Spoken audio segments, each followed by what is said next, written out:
A Xunta de Goberno do Colexio de Xornalistas de Galicia manifesta nun comunicado a súa máis enérxica condena polos feitos producidos onte en Vilanova, nos que 3 reporteiros foron agredidos polos charlíns nas inmediacións da súa vivenda familiar.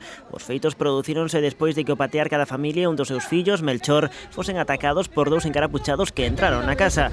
3 familiares das víctimas increparon os comunicadores congregados ás portas da propiedade familiar. Primeiro golpearon a un fotógrafo, despois enfrontáronse a unha xornalista e, por último, a outro reporteiro gráfico.